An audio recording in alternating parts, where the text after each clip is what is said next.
Sa Pusat Pagong is live! Kaya kung ako ikaw at ikaw sila, mag-EDSA na tayo! EDSA! Kasama mong natatrap. Diego Bandido! Go Diego! Go Diego! Go Diego! EDSA!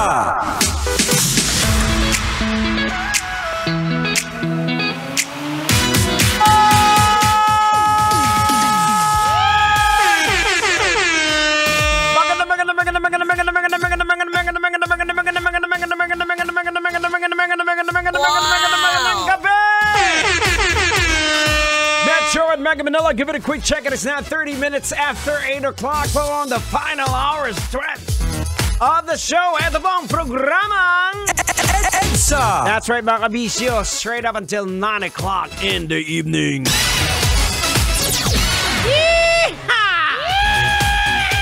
Kuha ka. No. Well, hope you guys all having a great time sa mga kabisyo po natin na pauwi na ng bahay, galing trabaho. At sa mga kabisyo naman natin, ikaw, napapasok pa lang sa trabaho. O pagdating sa trabaho, magtrabaho, wag matulog, ha? Hiyang-hiya naman kami sa kumpanya mo. Okay, mga kabisyo, ito, wag na natin patagalin. Ito na, pag-usapan na natin to. Viral ang isang manlalaro ng representative ng bansang Turkey sa Paris Olympics 2024 sa pistol shooting competition dahil nanalo ito ng silver medal na wala man lang gadgets na ginamit. Wow! Tanging skills o abilidad lamang ang dala niya. Hindi katulad po sa mga kalaban niya na may mga lens na ginamit para malinaw yung target at mga headset para sa noise cancellation to avoid distraction. Samantala, siya simpleng antipara lang. No. Tapos yung kamay, nakalagay pa sa bulsa. Nakadali pa ng medalya. Pambihira naman, oh. Iba to si Kuya. Eto na, mga kabisyo, Tang. Logican na natin to, Tang. Ay, sige, wag mo nang patagalin yan. Ano pang hinihintay mo? Logican mo na yan! Logika na yan! Logika na yan! Alright, mga kabisyo, logica na yan. Anong leksyon ang ating mapupulot? Anong aral ang ating matudukot? Boards, kailangan pa bang i-memorize yan? Basic ngayon sa pagdating sa sports, ginagamitan na po ng science, di ba? Yippee! Ginagamitan na ng science, hindi kagaya nung mga sinaunang panahon. Sobrang sinauna. Ng mga nakaraan, di ba? Kahit sa basketball dati, di ba? Talagang kaldagan.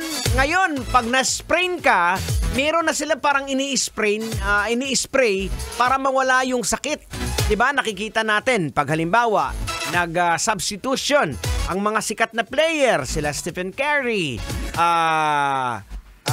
tawag dito si Kevin Durant, LeBron James, Super Mario Brothers. Ay, hindi pala kasama yun. Sorry. Diba, makikita natin na may mga nilalagay na makuha ano sa mga tuhod nila. Diba? Para makapagpahinga po yung mga muscles. Dati wala namang ganun sa panahon ni Jordan, diba? Ngayon, matisod lang, agad dadalhin sa locker room yung player.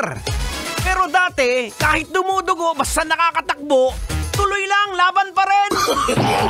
No. Kagaya ni idol natin, ni idol mo Uncle, si Idol Jaworski. Tinahina yung ulo, bumalik pa sa laban at nanalo pa. Kaya doon nagsimula po yung kultura sa Hinebra na never say die. Diba? Now mga kabisyo, ito po, logican po natin, ha? Marami po ang mga namangha sa isang player sa Paris Olympics na hindi po gumamit ng kahit anong gadget sa pistol shooting competition dahil ito po ay nagpapakita ng pambihirang husay at likas na talento. Sa kabila po ng kawalan ng modernong kagamitan tulad po ng mga lenses at iba pang gadgets na karaniwang ginagamit upang mapabuti yung performance, nakakuha pa po siya ng silver medal.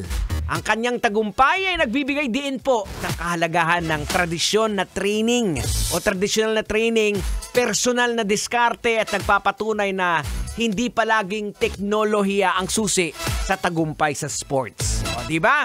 Pero hindi rin natin madideny na malaking bagay din talagang nagagawa ng technology, di ba, Tang?